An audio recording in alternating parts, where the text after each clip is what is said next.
다음 종목 보겠습니다. 전화 연결해 볼게요. 네. 시청자님 안녕하세요. 네, 안녕하세요. 안녕하세요. 네, 반갑습니다. 자, 어떤 종목 네. 궁금하실까요? 네, 딥노이드요. 네, 매수가랑 비중은요? 24,500원에 30%요. 최근에 사셨습니까? 매수하신 지 얼마나 되셨습니까? 그렇죠. 최근에 좀 그 구간에서 좀 횡보하는 모습 나오고 있네요. 예. 어떤 게 가장 궁금하실까요? 계속 행보만 하고 있어가지고. 답답하시군요. 얘가 과연 떨어질지 아니면 언제쯤 올라갈지 네. 목표가도 잡아볼까요? 네, 알겠습니다. 박준영 운영형님 연결해 드릴게요. 네. 네. 네, 안녕하세요. 안녕하세요. 이 회사 공모 가격 공모한 지 얼마 안 됐잖아요, 회사요.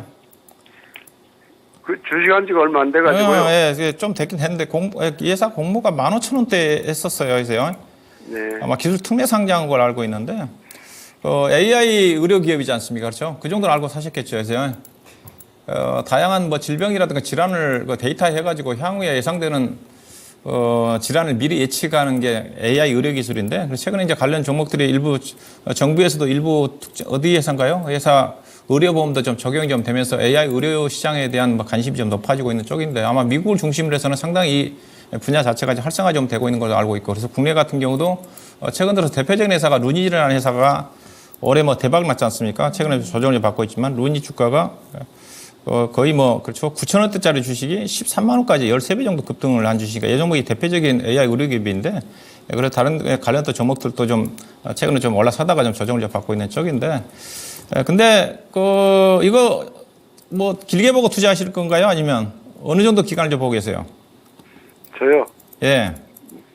2, 3개월 보고 있는데. 2, 3개월이요? 2, 3개월. 이거는 길게 가져가서는 안 되는 주식 같고요. 왜냐면 그래요? AI 의료기 관련 기업들이 아직도 바이오 기업과 마찬가지로 이익이 안 납니다. 예컨대 최근에 루닉 같은 경우도 주가가 올라갈 때 증자를 안 했으면 상당히 어려웠을 거예요. 루닉 같은 경우도 거의 연간 평균 300억, 400억 적자 나는데, 이번에 다행히 주가가 급등하면서 증자비를 조금만 하면서 대규모 한 2천억 정도가 아마 자금을 조달해서 아마 몇 년 동안 버틸 수가 있는데, 회사 같은 경우도 보시면 2025년도까지 지금 연평균 300억 정도 적자가 나지 않습니까? 근데 회사 같은 경우는 딥노이 우리 시청자님 갖고 있는 딥노이 같은 경우는 현재 3분기 때도 누적 적자가 보니까 50억이 났더라고요. 근데 회사가 자금 조달한 것 자체는 220억밖에 안 돼요. 그 전에 자금 조달하기 전에 40억밖에 안 남았으니까, 자금 조달 안 했으면 회사도 연간 50억 이상 적자가 나니까 쉽지 않았던 거죠. 그래서 자금 조달해서 200억 정도 지금 자금 여러 개 있으니까 올해 적자가 난다 한다 하더라도 올해도 한 50억 정도 적자가 나는 거니까 2년, 3년 정도를 버틸 수가 있는 건데, 그러면 회사가 당장 성과가 안 나타나면 내년도나 내후년도에 증자할 수가 있는 거죠. 증자를 하든가, 그렇죠. 전환사채라든가 제3자 배정을 통해서 물량은 계속 늘어납니다. 그래서 이런 종목들은 장기 투자해서는 안 돼요. 그런 관점이라 좀 말씀을 드리고 싶고요. 24,000원대 사셨는데, 24,000원대가 조금 저는 좀 부담스러운데, 아니면 올해 한번 시세가 나버렸거든요. 9월 달에 이 종목이 32,000원까지 주가 자체도 올해 보시면 8,000원대에서 해가지고 4배 가까이 올라 버렸기 때문에, 이런 경우는 당장 시세가 안 납니다.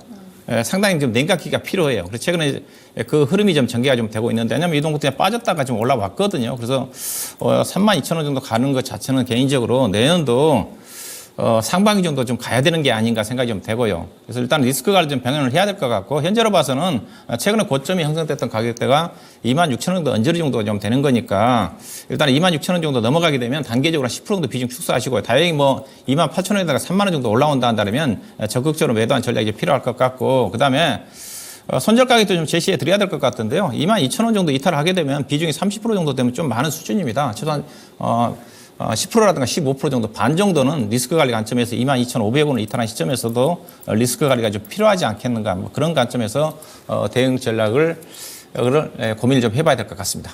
네, 시청자님, 딥노이드 주가가 횡보하는 데는 좀 이유가 있었던 것 같아요. 그래서 상승을 기대하기보다는 리스크 관리에 짧은 대응이 필요할 것 같고요. 26,000원 비중 축소, 그리고 28,000원 위에서는 적극적인 매도입니다. 22,000원 손절가까지 잡아드렸습니다. 도움이 좀 되셨을까요?